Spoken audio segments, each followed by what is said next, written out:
Maria Alice, Agora, você... Acho que agora tá, né? sim.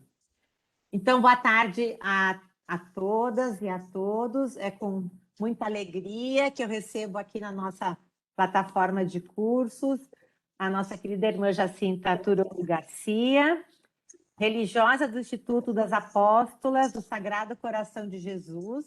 E a gente quer agradecer muito, porque hoje é um dia muito especial para toda a comunidade, para a congregação da irmã Jacinta, e ela tirou esse tempinho para estar conosco aqui hoje. Né?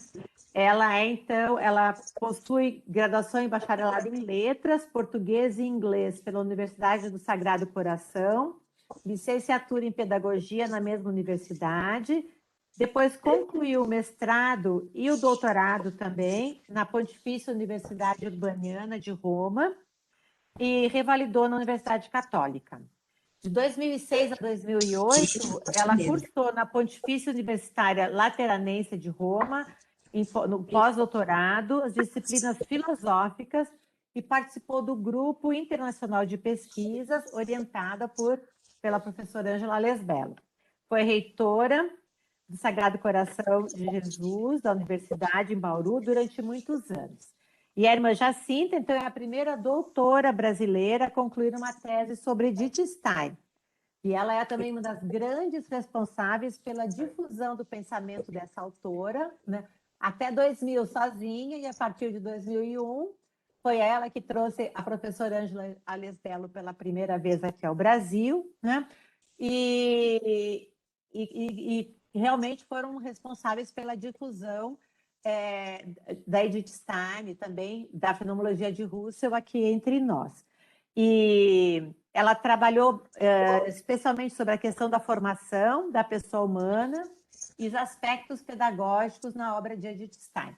Hoje, a irmã Jacinta ela foi convidada para falar sobre Edith Stein, Holocausto pelo seu povo, ato de amor e reparação, Edith Stein e o Sagrado Coração de Jesus. Então, qual é a relação entre Edith Stein e essa devoção que nós celebramos hoje, a festa solene do Sagrado Coração de Jesus?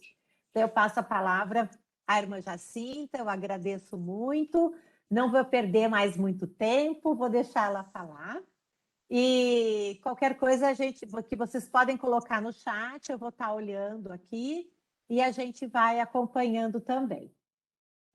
Seja muito bem-vinda, irmã Jacinta. Muito obrigada, boa tarde. Eu é que fico contente de encontrar vocês de novo, né? Encontrar, apesar de não poder ainda pessoalmente, né? Mas estar em contato com vocês. O de ontem me encantou muito, até a irmã daí que estava longe, todo o pessoal distante, eu tive a ocasião de encontrar também no encontro com a Magna, né? Promovido pela Magna. Agora, de fato, hoje é para nós um dia muito importante, é o dia que a nossa fundadora, Madre Clélia Merloni, fazia com que todas as irmãs sempre se recordassem, o coração de Jesus tem que estar sempre presente em tudo, porque a congregação é Irmãs Apóstolas do Sagrado Coração de Jesus. E, segundo Madre Clélia, qual é a missão dessas apóstolas? E ela diz, para levar em todo mundo, o carisma que ela deixa para nós mesmo para levar em todo mundo um raio da ternura do coração de Jesus, em meio aos jovens, às crianças, os doentes, porque nós trabalhamos em obras bem variadas, em qualquer atividade humana que seja importante para colaborar, para ajudar e ajudar com gosto. E conhecendo um pouco já da história da Edith Stein, desde do tempo que eu ainda era estudante, né, de colegial ainda, eu já sempre, eu sou ligada ao apostolado da oração desde que eu era pequena, cruzada eucarística, né? E a minha mãe do apostolado da oração também, então em casa também uma grande devoção ao coração de Jesus. E quando eu entrei na congregação, encontro que o carisma da congregação é justamente esse estilo de Madre Clélia, que é essa que vocês veem sempre quando eu estou falando, que está aqui atrás, Madre Clélia Merloni. Hoje de manhã nós já tivemos a missa mais solene, apesar de que hoje tem aula aqui no nosso colégio, né? Mas nós, com as irmãs de manhã, todo ano, neste dia, a gente faz a renovação dos votos de religiosas, nós, né? Então, tivemos essa alegria também de estar ali. Agora eu vou começar, né? Ana Carolina é a minha irmã apóstola jovem, né? Que é missionária em Maputo. E só que está aqui porque não consegue voltar agora com essa questão das viagens, né? E eu torcendo para que ela fique mais. Ela já trabalhou comigo também lá na universidade, quando era bem jovenzinha. Compartilhar, então. Compartilhamos, vamos. É só um roteiro para a gente... Espero que consigamos. Aqui, tá bom. Então, vamos voltar lá no comecinho, né? Vamos no comecinho. Vocês estão vendo? Ah, espera, Tá, só que voltar. nós temos que voltar no primeiro slide. Então, a Cecília... Estamos vendo muito bem. Justamente no dia do coração de Jesus, eu falei, mas Cecília, a nossa festa. Eu falei, mãe, então vamos falar de Edith Stein e o coração de Jesus. E aí eu pensei, o que nós poderíamos falar? Edith Stein, de fato, nós vamos perceber no decorrer da vida, ela como filha do povo hebreu, né, judeu, ela não se converteu ao catolicismo, não. Ela dizia, depois de já viver até já na vida contemplativa, assim como Maria e os apóstolos não fizeram dizer, agora não vou mais ser judeu, agora não vou mais ser hebreu, né? Vou ser cristão. Não, eles passaram. Os apóstolos todos eram judeus e sem conversão, sem nada, passam conhecendo o verdadeiro Deus e vendo Jesus como Deus e homem, né? Eles passam, e ela também. Então, ela entra no coração de Jesus. E ela vai compreender justamente, o que depois nós vamos ver toda a vida dela, né? Que o coração de Jesus, já na Bíblia, se fala do coração de Deus, no Antigo Testamento. E sempre quando fala de coração, está se falando do órgão, né? Do órgão físico, ali, mas está se falando do quê? Do sentimento, do amor, daquilo que nos motiva, daquilo que está dentro, naquela parte que não se vê, né? Mas que se sabe que é onde está. Então, é ali que vai sair depois Jesus manso e humilde de coração. Jesus que vai ter essa bondade, que vai sempre compreender a cada um e ensinar a cada um de nós a fazer do coração da gente um coração realmente, ele diz, aprendam de mim que sou manso e humilde de coração. Então, essa certeza de coração manso e humilde, Edith Stein também vai assimilando muito bem quando ela tem aquilo que ela chama de um momento mais decisivo. Ela já vinha conhecendo e encantada, que ela tinha vinda de família judaica, né? E de formação em casa, e participando as poucas vezes de criança, desde muito pequena, participando das celebrações judaicas, indo até também à sinagoga quando se podiam, né?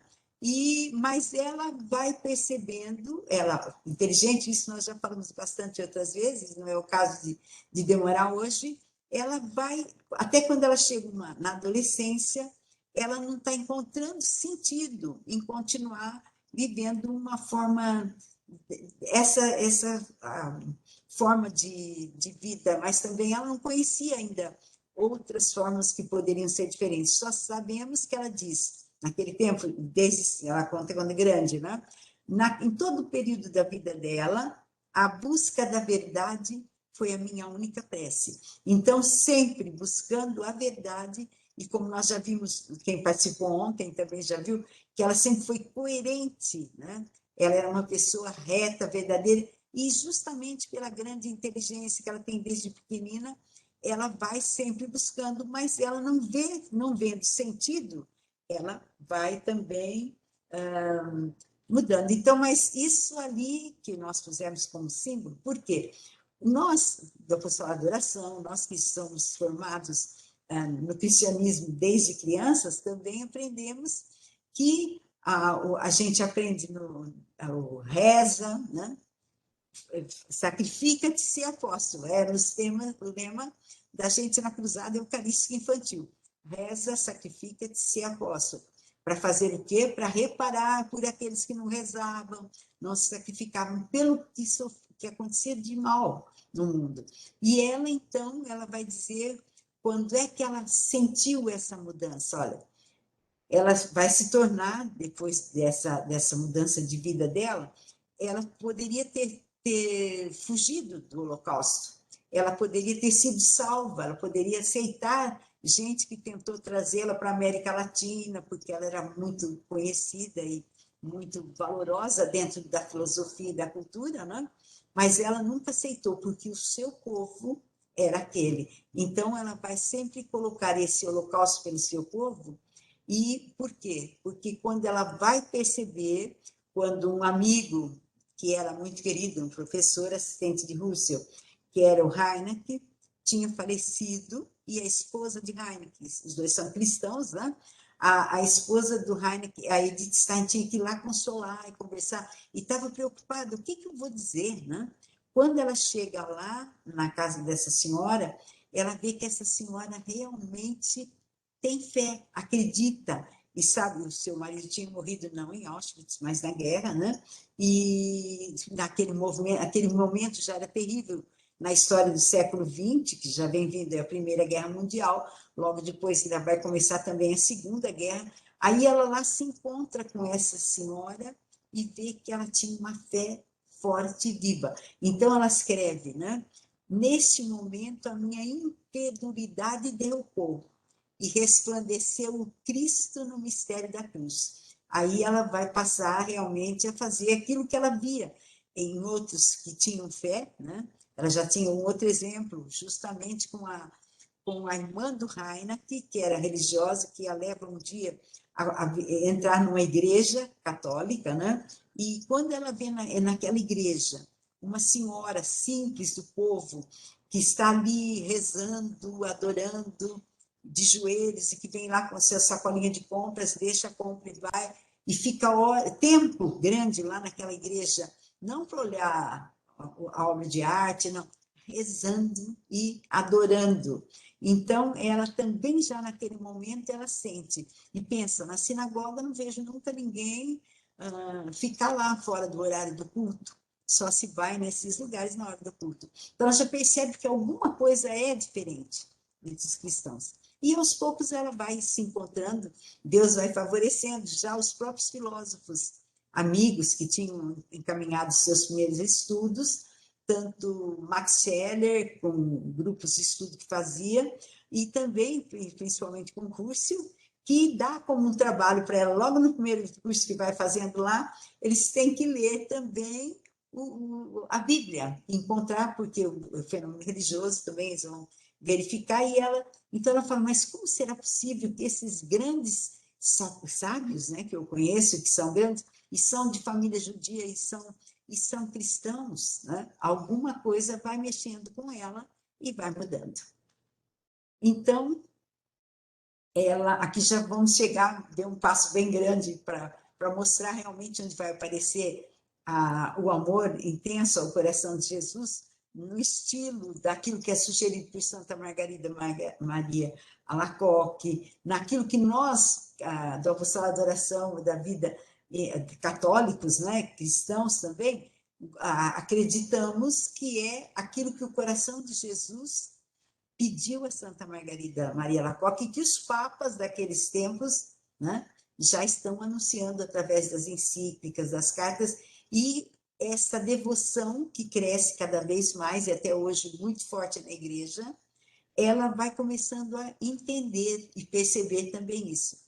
Então, ela percebe, já aprendeu, tinha amigos católicos, vai no mosteiro dos beneditinos e ela vai ser orientada, vai ser formada também na doutrina cristã, vai aprender com outros cristãos que ela tem contato, e já naquela época, quando ela foi batizada, já a gente vê uma coisa muito diferente para a igreja daquele tempo, né? A madrinha de batismo, ela é preparada para o batismo, e a madrinha de batismo dela é a Edvige Conrad Marcius, a esposa do Conrad Marcius, que não são católicos, são cristãos.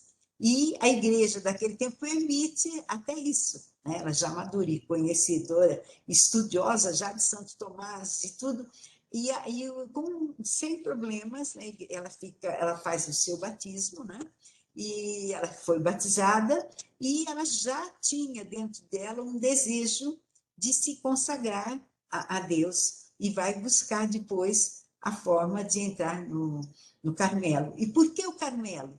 Porque uma das coisas que vai marcar muito a alma dela, né, o seu percurso para chegar bem ao amor do coração de Jesus, se deu justamente quando ela leu a vida de Santa Teresa de Ávila, escrita por ela mesma, que é um livro maravilhoso também do ponto de vista literário, interessante de cultura, e Teresa de Ávila também era uma grande conhecedora de todas essas coisas, de uma santa, a grande Teresa, né? Quando ela lê, ela já, diz ela, quando terminou o livro, ela diz, aqui está a verdade. E aqui ela vai começar a querer seguir Teresa. Então, na escolha, ela vai escolher o Carmelo, justamente, né? Que é a fundação que Teresa reformou juntamente com São João da Cruz. Aí nós vamos ver a influência dos santos carmelitas. Mas nós vamos perceber que sempre também eles, né, São João da Cruz, né, já eram sempre muito, e Teresa de Ávila, ligada a essa forte devoção que o cristianismo, desde a cruz de Cristo, vem trazendo para todos nós. Pode ir para frente, vamos ver. Aí, mas ela diz justamente isso, quando ela consegue entrar no Carmelo, isso é uma frase dela mesma, quando algo pelo qual se rezou muito tempo, com tenacidade, se realiza, isso impressiona nós mesmos mais do que se fosse cumprido imediatamente. Se ela tivesse pedido, olha, eu quero ser carmelita, imediatamente já fosse possível, né? Ela teria ficado contente, mas ela ficou muito mais feliz agora, depois de tanta busca para poder chegar a esse Carmelo, né? Entrar, porque ela não tinha coragem de ofender a mãe. A mãe sofria muito quando ela dizia isso. Só no começo ela vai relutando para entrar, e também porque ela ainda estava trabalhando, ela era formadora, ela era professora, ela estava atuante, ela tinha um apostolado, e a gente vê hoje, né, que realmente aquele período que ela ainda está trabalhando, vai trabalhar lá onde a irmã daí falava ontem que ela esteve, né? E a Cecília já esteve também, né? Com as irmãs dominicanas, que ela vai ficar como professora, depois ela vai também trabalhar ainda, porque ela já não está como judia, não está mais na universidade. Antes ela era assistente de Rússio, ela também tinha seus alunos, mas aí ela vai deixando e ela vai entrar em 2 locais que não são do Estado, né? E trabalha primeiro dando aulas para pedagogas, por isso que ela trabalha para a formação de formadores da juventude, para educadores. Então, ela tem uma capacidade de genialidade própria de Stein, e ela que chegou, uma das poucas, né, que junto com Rússio, vai fazer aquilo que o Rússio dizia mesmo, né? Para qualquer uma das áreas, a fenomenologia é essencial. Então, baseando-se nos princípios da fenomenologia, ela vai ensinar a pedagogia, ela vai depois trabalhar com jovens naquela escola das irmãs dominicanas, e vai fazendo esse trabalho. E na escola das dominicanas ela pode continuar mais, mas já naquela escola que não era do Estado, ela já houve uma ordem que judeu, ela era judia, né? Não podia também mais lecionar. Então, quando ela já não pode mais lecionar lá também, ela vai vendo que são sinais de que ela já está pedindo e podendo, né, para entrar no Carmelo, mas passam alguns anos, o catolicismo dela vai se aprofundando cada vez mais, até por aquilo que a gente também já dizia ontem, ela é muito séria no que ela faz. Ela realmente não é uma pessoa bandeirola que vai virando hoje que é uma coisa, amanhã que é outra, não. Ela se aprofunda e ela é coerente com aquilo que ela acredita, com aquilo. Então, quando ela não sentia que ela poderia ser coerente, quando ela vai vendo a cruz, é isso que é, né? Se a gente vai seguir, esse é o caminho. E o caminho é um caminho de dor.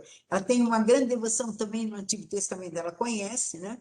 Tanto que no dia da missa própria de Edith Stein, a gente lê também o livro da Rainha Esther, o livro dos reis que trata da Rainha Esther, que dá a vida, que se oferece, depois não dá a vida, né? Mas vai sem medo para o inimigo lá e pelo seu povo ela vai dizendo que ela vai pedir pelo seu povo, rogar pelo seu povo, e ele, intercedendo por causa dela, que é a Rainha Esther, né? Ele deixa de prejudicar naquela época o povo judeu que estava lá, né, diante dele. Mas ela, então, ela acredita que vai chegar uma hora em que ela também vai ter, já está o nazismo perseguindo, quer dizer, os cristãos estão fugindo, a família dela já está indo toda embora para os Estados Unidos, para outros países, né? Grandes amigos que ela tinha já, ou alguns já estão sendo presos, outros já estão...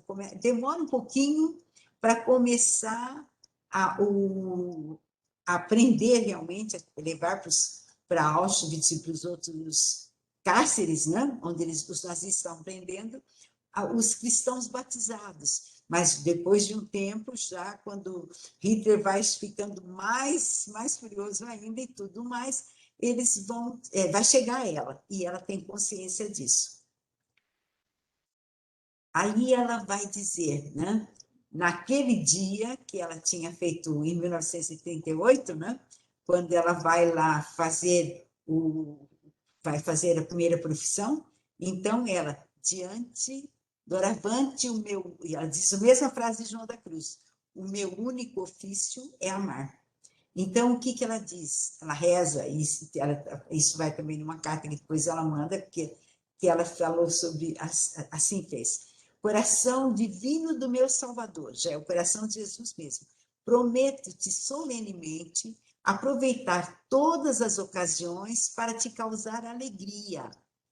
E cada vez que estiver diante de uma escolha, escolherei o que mais te agradar. Faço solenemente essa promessa para te provar o meu amor e para chegar à perfeição da minha vocação, isto é, tornar-me uma verdadeira carmelita, tua esposa de verdade. Peço-te, dá-me a força de cumprir fielmente os meus votos, que minha mãe, e mãe dele, né? E meu anjo da guarda possam nisso ajudar-me. Então, isso é uma oração que ela escreve, mas eu não tenho aqui inteira, né? Mas a gente tem em outros textos, na Itália principalmente, eu vi que ela realmente tem o ato de consagração que ela faz ao coração de Jesus. Mas tem uma outra coisa importante também que mostra o amor que ela vai, né? Então, a gente vai perceber que esse amor pela cruz é o que depois vai levá-la em Auschwitz. E nós temos aqui um texto bem pequenininho, que não deu para eu pôr ali, né? É uma coisa que ela diz para a sua priora do Carmelo, já depois, porque vocês estão lembrando a história dela, ela não consegue ficar no Carmelo de Polônia, e ela fica obrigada, aí nessa ocasião é que a gente tem testemunhos até aqui no Brasil, que muitas pessoas quiseram salvá-la, quiseram trazê-la, por exemplo, foram irmãs beneditinas que queriam que ela viesse para a América Latina, escapando, né? Viria como religiosa delas e vinham para cá, e ela nunca aceitou. Tinha quem propunha de fazer de tudo para salvá-la, né? Mas ela sozinha, jamais, ela não faria isso. Então, ela vai, e infelizmente nós fizemos, né? Mesmo a própria, ela só consegue, ela só aceita de deixar o Carmelo de Colônia, porque as irmãs todas do Carmelo de Colônia, por causa dela e da sua irmã Rosa, a mais velha das irmãs que ela tinha trazido consigo, e estava lá no Carmelo como leiga, mas ajudando e participando, trouxe justamente para salvar aquela que os outros parentes já tinham todos fugido mesmo, né? Mas ela não quis aceitar o privilégio de, por ser uma religiosa, poder escapar de alguma forma, né? Daquilo que ela já previa, que ela já via que já estava acontecendo. Quando eles começam a aprender, os judeus cristãos também, os carmelos, os conventos já passam todos a estar em risco.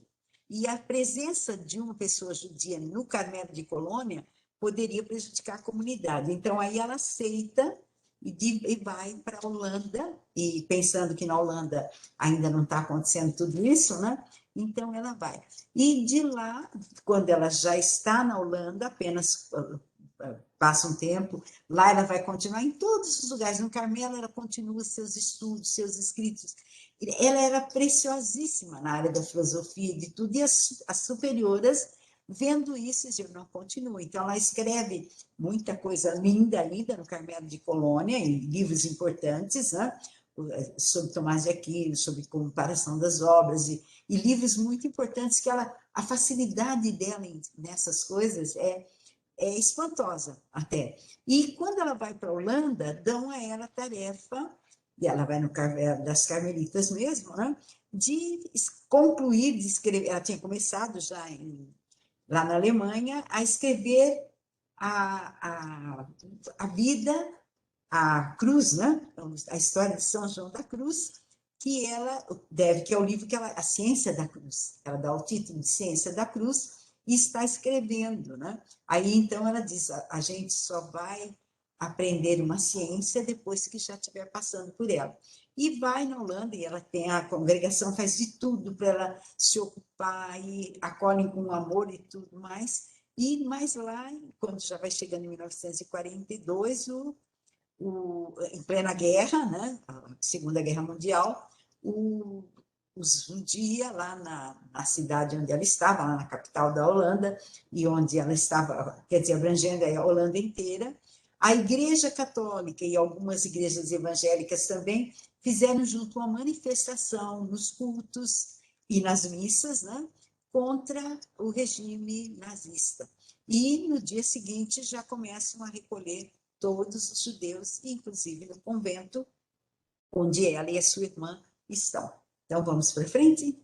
E depois ela vai chegar em Auschwitz, sim. E ali a gente já vê algumas imagens disso, né?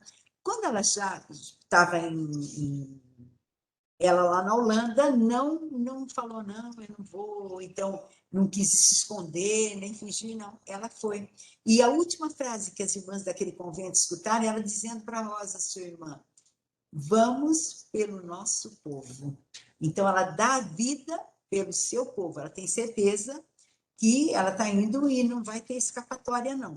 Mas aí a gente que vai lendo as histórias dela e que conhece, só para a gente perceber como o coração dela já era como o coração manso e humilde de Jesus, né? E o que Jesus pede? Aprendam de mim que sou manso e humilde de coração. Vão buscar onde estão aqueles que mais precisam. Misericórdia. O ano da misericórdia que a gente está vivendo mostra o que é o coração de Jesus, que quer se compadecer, mas quer que nós aprendamos a ter compaixão do outro. Então, ela vai dar um exemplo, e ali a gente tem um monte de testemunhos das pessoas que estavam lá em Auschwitz e que depois conseguiram, pessoas que estavam, às vezes, até trabalhando, que dão lá no meio daquele sofrimento horrível que era Auschwitz, como ela se comportava. As mães que estavam lá e as suas crianças desesperadas, né? Quem teve a ocasião de ver a lista de Schindler, por exemplo, outros filmes, né? O próprio da Edith Stein, que a gente vê o que a gente via no cinema, mas a realidade era muito pior, né? De como era a vida dentro daquela loucura, né? E as crianças ficavam mais ou menos abandonadas, porque as mães estavam desequilibradas, e ela, então, tem diversos testemunhos que relatam que ela passava o tempo todo cuidando daquelas crianças, quer dizer, a educadora, a religiosa, né, estava lá. Então, ela se tornava, com isso, uma presença visível do amor do coração de Jesus, porque nós só vamos... E o Papa continua dizendo isso agora, né? O nosso Papa Francisco. Como é que a gente vai levar o cristianismo adiante? Só tem um jeito, aquele que Jesus ensinou mesmo, e aquilo que os apóstolos, por primeiro, as comunidades de Paulo lá, e as comunidades que se reuniam após a ressurreição e ascensão de Jesus, por que aumentava o número de cristãos? Porque olhando para os cristãos, o coração deles era visível para os outros, porque cada um que olhava lá dizia, mas olha como eles se amam. E era verdade, naquela época, tudo que era de um era de todos, e o amor é que atrai mais gente, levando adiante o coração de Jesus, que é o que ela vai fazer.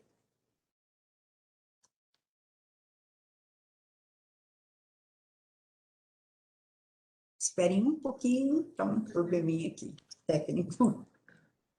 Aqui. Agora já vou entrar numa pessoa muito querida que está na história, depois nós vamos ver, mas não deu para fazer tudo, né? Eu tenho até uma pequena publicação, na hora que eu estava aqui no Brasil ainda, nós fizemos 2 livretinhos, um é um pouco da história dela, né, que foi uma apresentação, e nós fizemos um livretinho, que tem muitos por aí ainda, que são os discursos do Papa João Paulo II, por que João Paulo II se interessa tanto, né, de fazer logo essa beatificação e essa canonização, porque ele sabe o que era isso, né? Antes de eu conhecer, antes de Papa João Paulo II, enquanto eu estava estudando lá na Urbaniana, antes disso eu tinha feito um curso no Teresiano, que é uma faculdade dos carmelitas lá em Roma. E conheci até naquela época o padre que estava responsável da causa, estavam pedindo para fazer Edith Stein se tornar beata e santa, né? E tinha um processo imenso, né? E os meus amigos, os padres lá do Teresiano, quando viram que eu tinha interesse, estava buscando tudo sobre Edith Stein, e também os que conheciam mais lá, né? E o professor Mura, que era o meu orientador lá na universidade também, quando eu estava fazendo a tese, né? E que estava fazendo a tradução da obra da Stein para o italiano, algumas obras, mas ele dizia, olha, irmã, tem bastante material sobre a Edith Stein lá na Casa Geral dos Carmelitas. Aí eu fui lá na Casa Geral dos Carmelitas e, de fato, ela não estava beatificada ainda e tinha um processo normal, como de todas, e teria demorado um século para poder adiantar, porque ela tinha tanta coisa escrita. Eu me lembro, era um famoso padre Fábio, Cornélio Fábio, que era o responsável de ver toda a obra filosófica para ver se tinha algum problema. Então, imagina aquela imensa obra, ver pedacinho por pedacinho, tinha alguma coisa contra.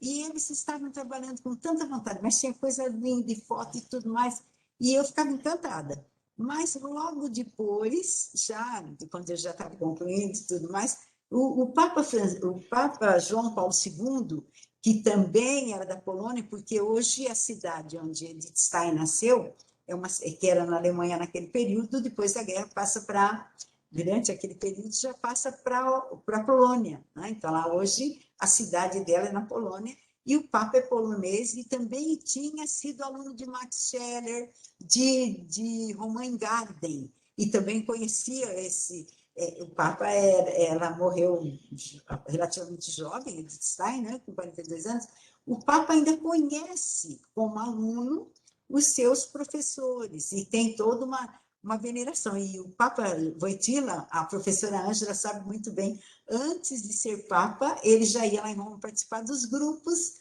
desses nossos grupos de hoje, né? E a Ângela, que era a grande amiga dele também, né? Que ia levá-lo de um lugar para o outro com a sua Cinquecento, que seria o equivalente do nosso Fusca nos velhos tempos, e que ela nunca vendeu, ela tem ele guardado lá na casa que ela tem, porque ela levava o cardeal, não era cardeal também, quando ele ainda era bispo, né? Ela ia por todas as reuniões onde ele precisava, era ela que levava. E então, esse Papa é nosso contemporâneo, né? Ele já faleceu agora, mas era um contemporâneo desta época, e que tinha tido laços realmente, não pessoalmente com a Edith Stein, mas com os mesmos, com o mesmo ambiente de fenomenologia, de filosofia, que ela tinha frequentado, e o Romain Gaden era um grande amigo dela, né? E ele foi o professor de Wojtyła depois, né? Vai trabalhando com isso. Então, quando ele entra como Papa, imediatamente, daí o tempo já começa a perceber que tem alguma coisa errada. Ela foi mártir, né? E depois ele também vai ver outros mártires e para mártir, desde sempre no Código Direito da Igreja, os mártires não precisam daquele processo. E eu que sei que é o processo duro, porque a Madre Clélia, a nossa fundadora, que não foi mártir daquele jeito, né? E nós tivemos que trabalhar bastante, e ainda não chegou à canonização. Madre Clélia só foi beatificada. Um processo muito exigente. E o dela, não. O dela, no instante, todo mundo já ficou sabendo, e ele anunciou aquilo com tanto amor, né? E aqui a gente tem o que ele falou naquele dia. E outra grande sorte que eu tive, naquele dia, eu estava em Colônia, a congregação me deu licença, com outra irmã que também estudava lá, não Edith Stein, mas estava brasileira que estava lá comigo também. Nós ficamos numa casa de uma congregação lá perto, né? E participamos no estádio de Colônia da beatificação. E o Papa, daquela vez, não foi o povo que foi em Roma para isso, não. Ele veio lá no local, né? E o que ele fala nesse dia, depois, ele que vai canonizá-la também, é muito lindo. Então, eu não vou ler inteiro, não, porque é muito. Mas, de fato, ele fala coisas lindíssimas dela, né? Nela, ele diz uma frase que é essa que eu vou citar aqui, nela, a síntese dramática do nosso século. Nela, aqui, a síntese dramática do nosso século. Por quê? Depois ele continua. Síntese de tudo aquilo que esse século tem de bom e de ruim, né? O que o século teve de progresso e tudo mais, mas a síntese, passa mais um pedacinho, daquilo que foi a coisa mais dolorosa. Volta um pouquinho. Uma síntese rica de feridas profundas que ainda sangram e que o mundo inteiro estava sabendo, né? Talvez não visse tanto quanto era, mas que era dolorido mesmo, né? Então, esse é o pior campo de concentração, né? De concentração e de morte, de tudo, mas também outro tipo de perseguição e de maldades, e de necessidade de separar famílias que vão fazendo uma aventura imensa, né? E que a gente pode perceber ainda hoje em alguns lugares onde também a perseguição continua. Mas o Papa fala disso, olha, uma síntese de feridas profundas que ainda sangram. Aí ela vai dizer, mas ela dizia assim, então tem um outro pedacinho, além desse, quando ele fala disso da síntese, ele vai dizer, mas síntese também, uma síntese de histórias cheias a síntese de uma história cheia de feridas profundas que ainda hoje continuam a fazer sofrer, mas que homens e mulheres com sentido de responsabilidade se esforçaram e continuam a esforçar-se por sanar. Ele está falando isso já no 87, né?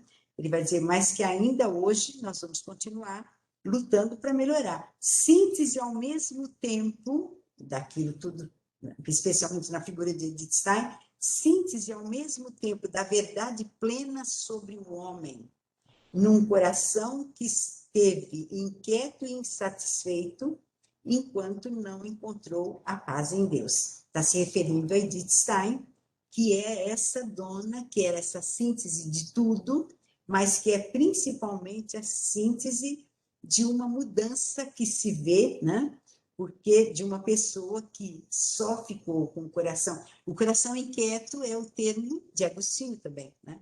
Busca um coração inquieto, tinha também Agostinho. Os convertidos verdadeiros, que vão mesmo em busca da verdade e que não se convertem por outros motivos, né? Naquela época podia acontecer, então ela vai realmente ser esse sinal. E ela vai mostrar um mistério, ela vai ser mensageira de um mistério insondável de Deus, que diz a samaritana, Jesus Deus, né? Junto ao poço de Jacó. A salvação vem dos judeus, mas vai chegar a hora, e já chegou, em que os verdadeiros adoradores hão de adorar o Pai em espírito e verdade, pois são esses os adoradores que o Pai deseja. Deus é espírito, diz Jesus à samaritana, né? E os seus adoradores em espírito e verdade é que o devem adorar. E ele termina a frase dele, diz assim: bendita seja Edith Stein, irmã Teresa Benedita da Cruz, uma verdadeira adoradora de Deus em espírito e verdade. Então, é realmente essa coisa linda que ele vai falar, né? Ele viu, ele diz assim: abramos-nos a mensagem que nos dirige a essa mulher, do espírito da ciência, que na cruz, aqui ele está em Roma, esse já não é naquele dia, aqui ele já passou e ele, com toda a pressa possível, ele ainda antes de deixar essa terra, ele deixa mais uma vitória, que ele tem um processo, já está acontecendo lá na Causa dos Santos, né, onde eles estão fazendo o processo, para que ela seja canonizada, vai lá e consegue, e tem realmente um milagre, que é uma história bonita também, mas que vocês conhecem, poderão ler em todos os livros sobre ela, aparece, né, de uma menininha de Boston, nos Estados Unidos, e essa cura, porque o Marte, ele é beatificado, mas depois, para a canonização, é necessário, de acordo com o Código de Direito da Igreja, né, para ser canonizado. Então, aqui, já no dia da canonização, o Papa João Paulo II, aí já estamos... Aí, se vocês assistiram, eu assisti pela televisão, estava aqui no Brasil, mas a gente pegava na Rádio Internacional. Quem vai explicando é a professora Ângela, dá para a televisão, isso vai acontecendo, e a Ângela, que nós conhecemos e que nos ensina tanta coisa, estava lá explicando para o pessoal, para o mundo inteiro. Abramos-nos a mensagem que nos dirige essa mulher do espírito da ciência, que na ciência da cruz conheceu o ápice de toda a sabedoria, como uma grande filha do povo judeu e uma grande cristã, no meio de milhões de inocentes martirizados. Ela viu que a cruz se aproximava de forma implacável, mas não fugiu. Animada pela esperança cristã, abraçou-a. Aqui nós vamos ver um outro fato que vai mostrar o quanto Edith Stein vai sendo querida sempre, né? E lembrada, e a diferença no mundo que faz Edith Stein, morta em Auschwitz, dando a vida pelos seus, né? E naquele texto do Papa João Paulo II, da canonização, que é longo, mas que vocês poderão ter também, esse livrinho, para quem está aqui no Brasil, pode ser fácil de encontrar, porque eu já vi que tem em diversos lugares, né? Dá para ver? Esse a gente fez justamente para os alunos. E tem os dois discursos, mas tem explicação também de coisas mais facilitando tudo isso. O Papa Bento XVI, né? Quando entra, ele é um Papa da Alemanha. E ele vem de lá e ele vai num momento assim muito significativo, né?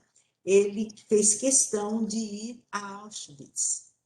Diante desse horror, não existe outra resposta a não ser a cruz de Cristo. O amor desceu até o fundo do abismo do mal. E essa é a visita que ele faz em Auschwitz, e a gente aproveitou para passar essa imagem também, né? Pode mostrar mais um pouquinho, não sei se nós temos só essa imagem, né? Nós tivemos que cortar, estava muito longo, mas a gente via também onde elas tinham sido colocadas, a Edith e a sua irmã. Mas, gente, de testemunhos lá na Causa dos Santos, onde estava sendo feita a pesquisa na Ordem dos Carmelos, lá, né, dos padres, no próprio Instituto Teresiano, a gente vê quantos testemunhos bonitos tem, e revistas que os próprios a congregação fez, né? Então, a gente vai ver o quanto ela foi uma presença positiva nesse ambiente tão terrível. Tá bom? Não, esse já foi. Tá bom. Tá bom. Então, tá bom. Então, vamos agora. Só interromper aqui, só um minutinho para a gente interromper aqui, ó.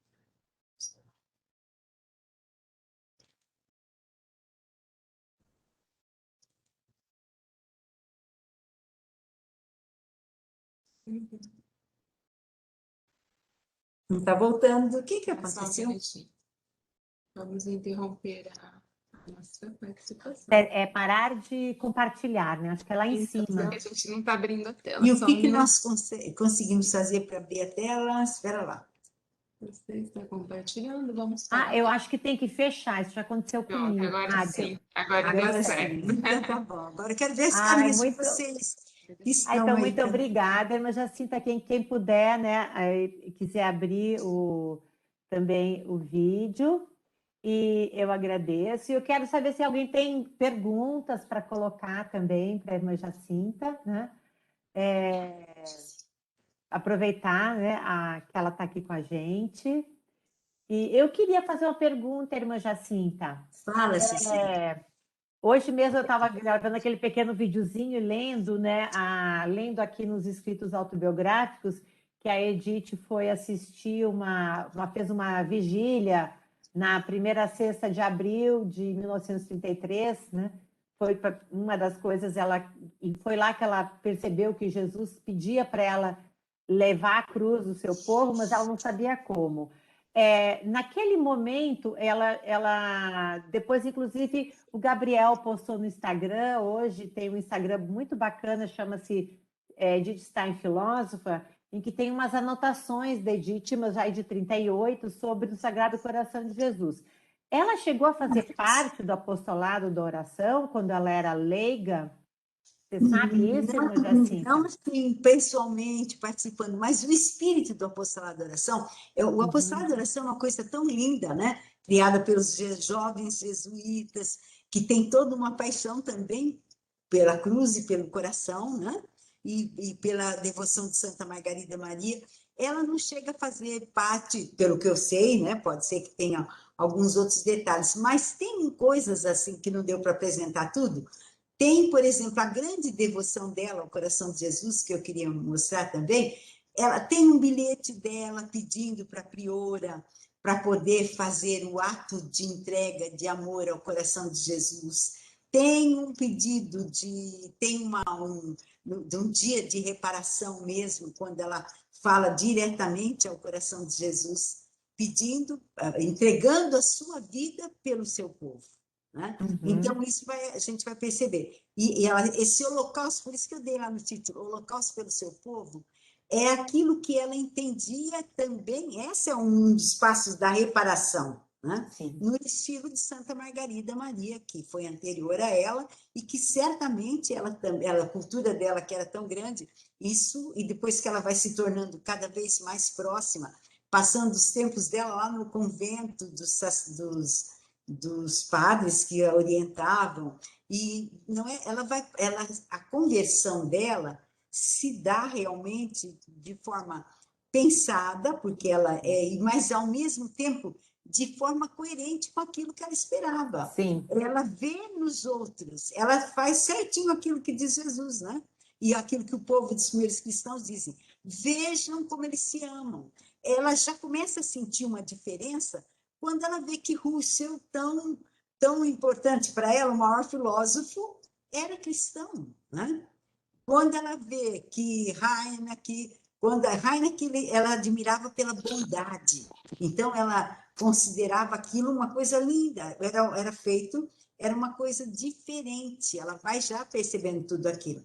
E é claro que ela, culta, inteligente, participativa na igreja, ela ficando já naquele tempo que ela está no convento das irmãs dominicanas, com certeza ali ela também vai continuar se aprofundando. Agora, eu não vi, mas pode ser que a Ângela saiba mais que eu e alguém saiba também, que ela tenha se inscrito no apostolado da oração.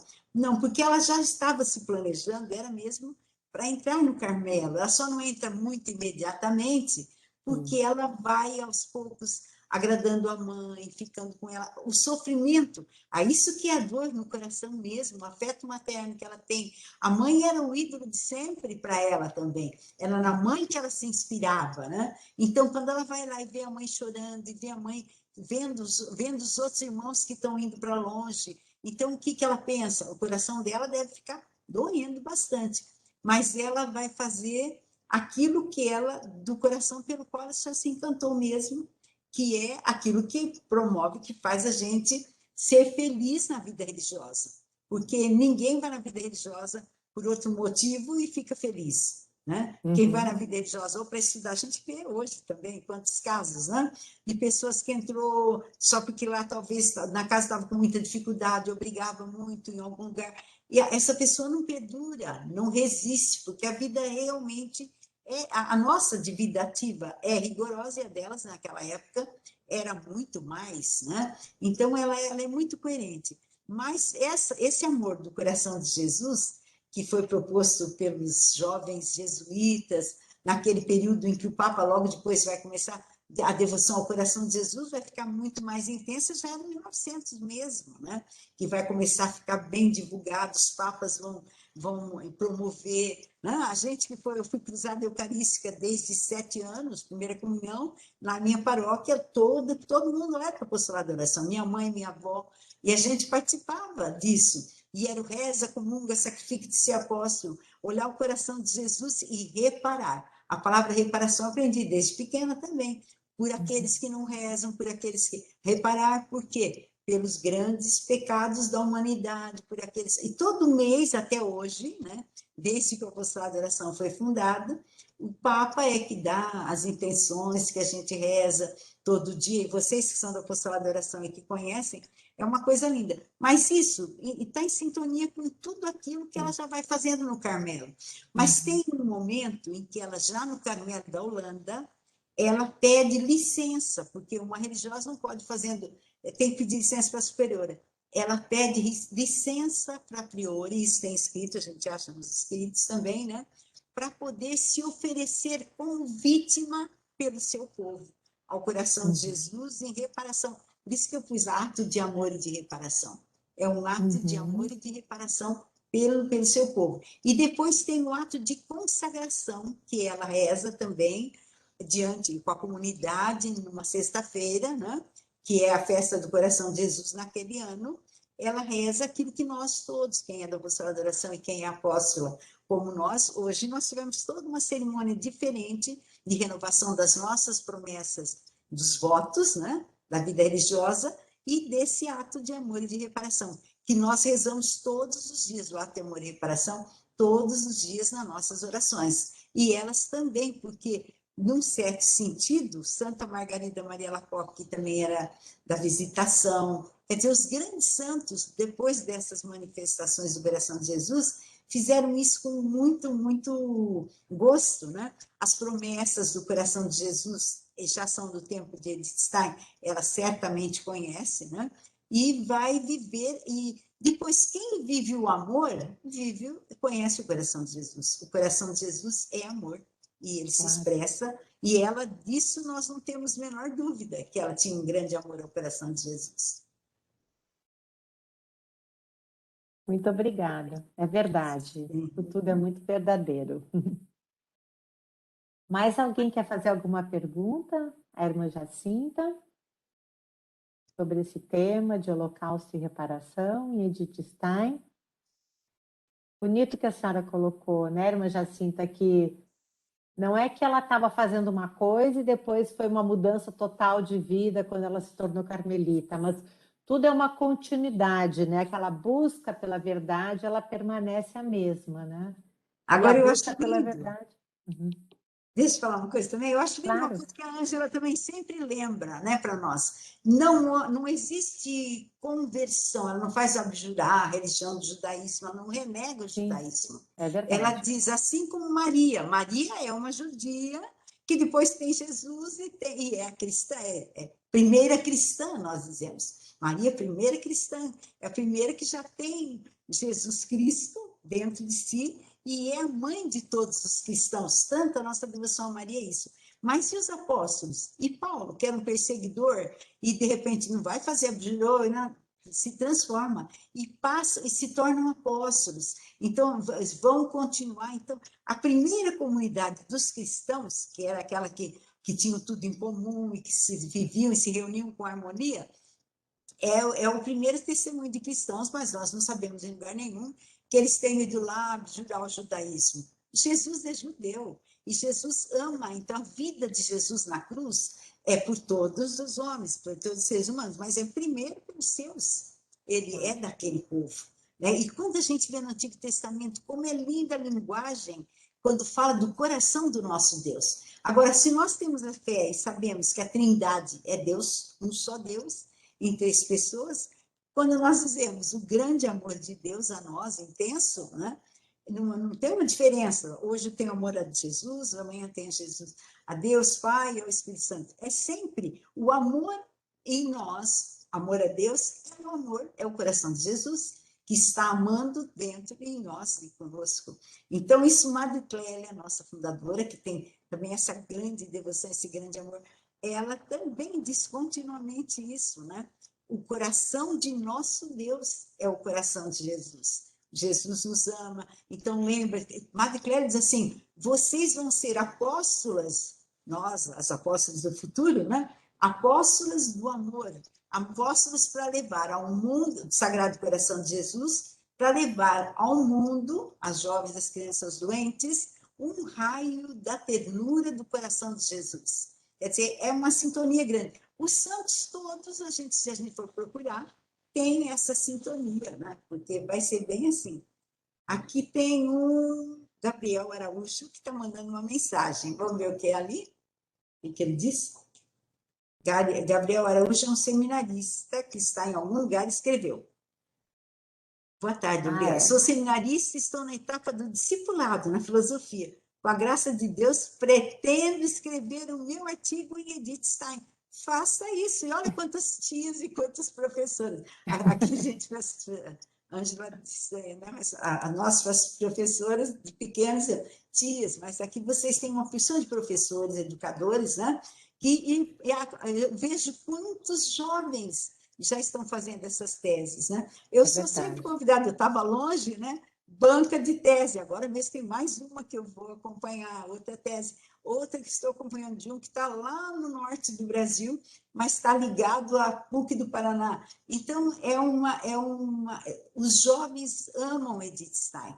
Nós temos uma pleiade, né, de jovens junto com a gente, e não só, que já estão superando, eu que já não tinha mais tempo. Esses últimos anos que eu passei dedicada à causa de beatificação de Madre Clélia, era bastante o meu trabalho na congregação também, não é que eu pude muito, mas graças a Deus eu continuei unida com vocês, ligada a vocês. Essas meninas, a Magna, a Cecília, eram todas jovenzinhas quando nós estávamos começando. Agora, tem uma coisa que não deu para falar hoje, mas que depois vocês vão poder ver. Nós temos, o Tommy e eu fizemos uma pesquisa que mostra que Edith Stein não chegou comigo aqui, não. Eu, quando cheguei em Bauru, não sabia que em Bauru ela já tinha estado, já tinha tido gente que estudava Edith Stein na década de 50 por causa dos freis de Agudos. Agudos é uma cidade onde a população inicial era da Alemanha, muitos daqueles que tinham vindo escapando do nazismo, né?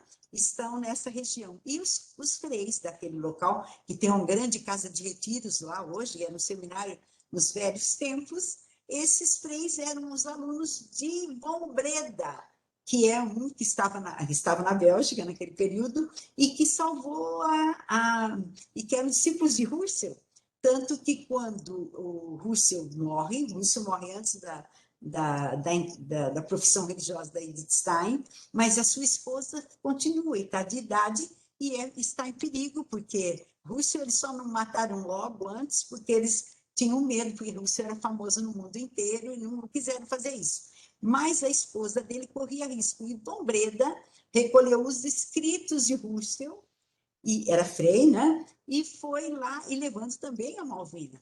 ficou lá, levou lá no convento deles, e ela termina a vida, ela era luterana, eles não eram católicos, mas cristãos, e graças a isso salvaram a esposa de Rússia.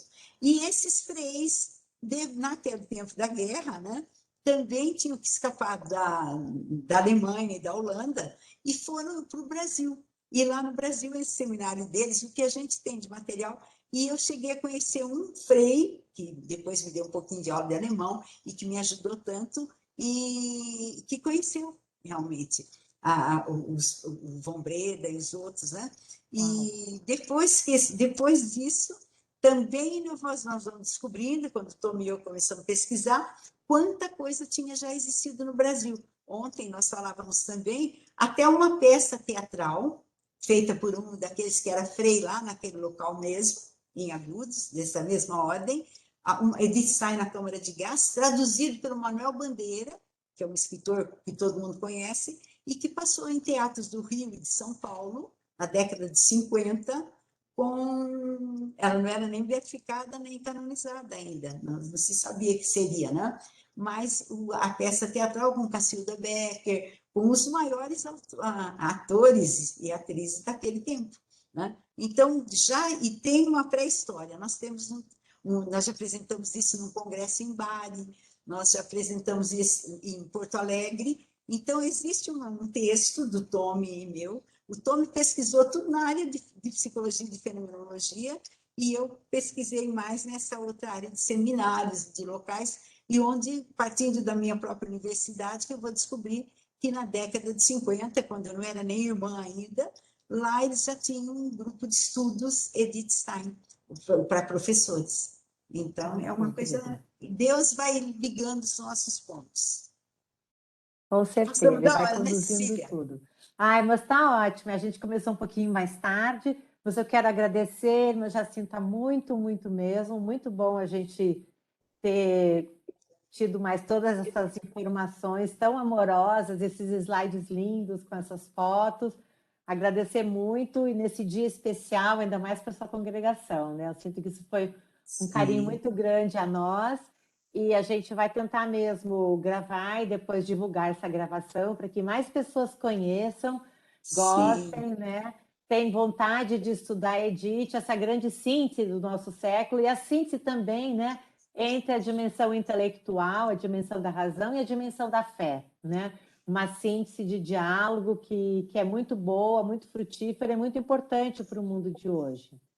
Então, mas que bom, fico contente, Cecília, de ver quanto cresceu aqui no Brasil. Já é verdade. Por todo lado eu encontro gente ligada a Edith Stein. Mas é que vocês foram plantando, e agora estão aparecendo. E vai chegar lá em Maputo, hein? Quando essa aqui for embora, ela já vai em Maputo também. Nós temos uma comunidade lá já faz alguns anos, né? E a língua portuguesa, então eles também podem aprender e usar assim como nós. Eu tenho bastante ligação também com os em Portugal. E como eu leio com português, todos nós lemos, eu estou sempre em contato também com os meus amigos de Portugal. Irmã Jacinta, e eu gostaria muito que cada vez mais a gente conseguisse oferecer formação para as religiosas de diversas congregações, mas fundamentada em Edith Stein, porque eu acho que ela dá essa formação que pode dialogar com o mundo de hoje, né? Sim. E mesmo com pessoas que não compartilham da mesma fé. Eu mesma já acompanhei diversas religiosas em teses também. Então. Nós, na nossa congregação, já temos algumas, né? Inclusive a Clélia, quando começou, eu também ajudei Tem bastante já. Vamos colocar esse desejo no coração de Jesus, então. Sim. Então, muito obrigada, irmã Jacinta, obrigada a todos que participaram aqui. Tem o Luiz Eduardo, só para terminar, disse: bendita seja Deus por essa fala, irmã. Mesmo sendo ele é Carmelita Descalça, ele faz os nossos cursos. Eu não conhecia bem a minha irmã Edith Stein. Ele me conta, quando ele começou o curso, que ele tinha até um certo preconceito. E aos poucos ele foi aprendendo e amando a vida dela. E ele vai aparecer ainda mais aqui? Agora é Luiz Eduardo, ele é frei carmelita. Ah, que beleza! E ele disse que está aí, ele. Olha que Eu estou vendo bonitinho. a carinha dele aqui. Não tinha visto a caneta. E Ah, ele foi disse que Patrício. agora ele ainda gosta mais ainda sabendo da relação com o Sagrado Coração de Jesus, porque ele também tem a... Internet deles, né? Será que ele entrou? Não consegue? Já vai dar. Voltou? Ó, e também tem a fita do Sagrado Coração aí. Eu já tenho há 20 Olha, anos, irmã. Cecília, que beleza. Há 20 anos. Esse ano está fazendo Sim, 20 anos. olha, que beleza, Cecília. Mas você é Muito bom. jovenzinha. Fico mais perto da Edith. Maria Cecília, Sim, querida. eu posso só falar um pouquinho? Muito obrigada. A Kedma, querida nossa, participa lá do grupo com a Clélia Peretti. Você é Ah, religiosa, né, Kedma. Kedma? Você Eu está sou lá em Curitiba? religiosa. Você está em Curitiba? Eu estou em Cornélio Procópio, trabalho Ah, que beleza. Uhum. eu sou irmã Kedma, né? Eu sou religiosa. Sim, sim. Eu tive a oportunidade de conviver muito com as irmãs de vocês, a irmã Marta em Londrina, né? Porque eu morei em Londrina, no Paraná, Sim. aqui também no Paraná. E ela é muito querida, é psicóloga, né? E eu tive a oportunidade de conhecer a Edith Stein, porque eu estou em licença e eu fiquei 1 ano no pensionato das Carmelitas em Belo Horizonte. E Ah, aí que lá eu Olha os conheci, caminhos. Ah, mas beleza mesmo. Eu conheço a porque eu Carmela de sou lá de outra também. congregação, mas como eu estou de licença, isso para estudo, né, para fazer o doutorado, então eu estou estudando a iniciação à vida cristã embasada nos escritos de Edith Stein. Então, por isso eu Ah, estou conhecendo, né? Estou apaixonada, cada dia mais conhecendo a Edith, né? Que coisa. e você está em Belo Horizonte agora? Agora eu estou em Cornélio Procópio. Agora em Cornélio Procópio. Ah, lá em Belo Horizonte a gente tem um grupo também. Morava em Belo Horizonte. Ah, sim. Em 2019 que eu morei em Belo Horizonte, isso. Ah, Isso. quando não tinha pandemia, nós íamos por todos esses lugares com a professora Ângela, sempre. Sim, que legal, que bom. Ai, pois é, infelizmente a professora Ângela teve dificuldade para entrar, a professora Joelma também. Foi uma pena. A gente não Joelma. sabe bem o que aconteceu, mas a gente vai disponibilizar a gravação e a próxima vez a gente vai tentar descobrir por que essas dificuldades e vamos fazer E o de modo menino que não seja mais falou? simples. O Carmelita aqui, que eu não ouvi. A minha Olá, cabeça está muito doida. boa tarde. Ah, Boa agora tarde, sim. paz. Então, fácil para você. Que alegria poder escutar sobre, eu posso dizer, a minha irmã Edith Stein, como Carmelita Isso. Descalço.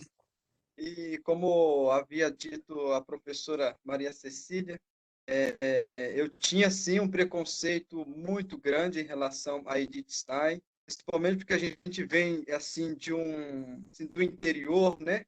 E quando se depara com uma pessoa com uma capacidade intelectual tão grande, a gente acaba criando certa resistência e querendo mais ficar com Terezinha, Teresa, e Edith Stein ficava assim, mais por escanteio. Mas depois, acho que é uma verdade aquele ditado que os santos escolhem a gente. E acho que ela foi me escolhendo e hoje vou aprendendo mais sobre a vida dela e estou realmente encantado e já no dia a dia percebo o quanto que ela está comigo pelos ensinamentos que vou aprendendo. E, sim, sou eternamente grato à professora Maria Cecília e que tem esse apostolado, posso dizer, assim, fazendo belamente. Acredito que Edith Stein também está muito contente lá no céu por esse apostolado aqui no Brasil. E eu, de igual modo, também, conhecendo aqui a senhora e te escutando, fiquei muito feliz mesmo. Como Carmelita Descalço, Sim. estou realmente encantado. Que inscrevam, e participe sempre, né? O Frei Patrício é que vai ficar contente. Sabe que o Frei Patrício foi o que mais fez a gente aqui pelo Brasil se mexer. Assim que ele soube que eu tinha feito esse trabalho, já foi atrás, que me fez fazer um livro, que eu tenho até hoje tenho um pouco de chateação, me fez fazer um livro em 15 dias. Ele fez a introdução e no instantinho saiu o livro e ficou Holocausto para o seu povo, né? O livro.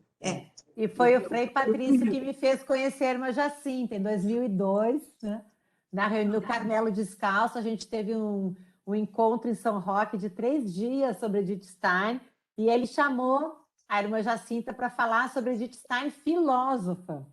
Ela já tinha sido canonizada, né? Eu a conhecia como religiosa, mas não como filósofa.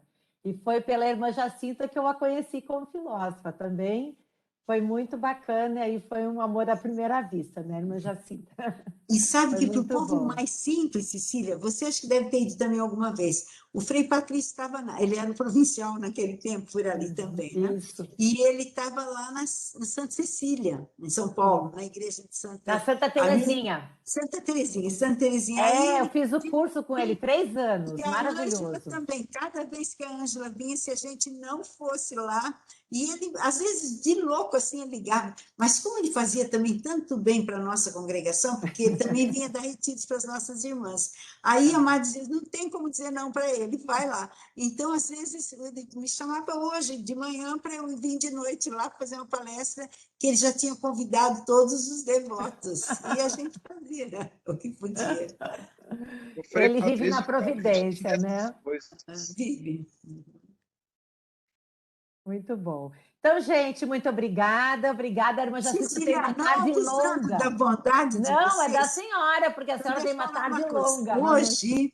Hoje às 7h30 da noite, na TV Aparecida, Eu quero assistir, eu ia eu perguntar, vou, desculpa. eu vou Isso mesmo. participar também, eles gravaram já, é uma conversa, né? Mas é para o povo também, sobre o coração de Jesus, convidaram um leigo, uma religiosa, e o padre Ulisses, que é o que coordena esse Vamos programa assistir. sempre. Então, nós vamos também fazer uma conversa lá sobre o coração Ótimo. de Jesus. Vai ser Tá? depois a missa e o terço. Então, a gente já a missa, terço, para quem Sim. não assistiu, e já vamos assistir a Vai ser conversa naquela com hora. a E irmã nós gravamos lá Jacinta. no dia 27 de maio. Uhum. Joia, obrigada. Então, estão todos convidados hoje, às 19h30, na Rede Aparecida, e avisem também, quem quiser saber um pouquinho mais do Sagrado Coração, das apóstolas do Sagrado Coração, a gente pode Da assistir. doutrina, a filosofia, a teologia do Sagrado Coração. Olha que Então, lindo! Teologia do não só Sagrado das Coração. apóstolas. Eu vou avisar no nosso grupinho do apostolado também, da oração. Obrigada, irmã. Muito obrigada pela sua Tchau. disponibilidade. Muito obrigada, viu? Obrigada a todos pela Obrigada. participação. Obrigada. Olha, aquelas pessoas que eu já nem lembrava mais. Também estão aparecendo.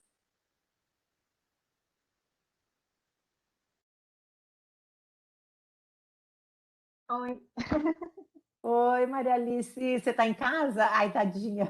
estou assistindo, tem coisas em paralelo aqui, mas Ah, então graças a tá. Deus. Tá.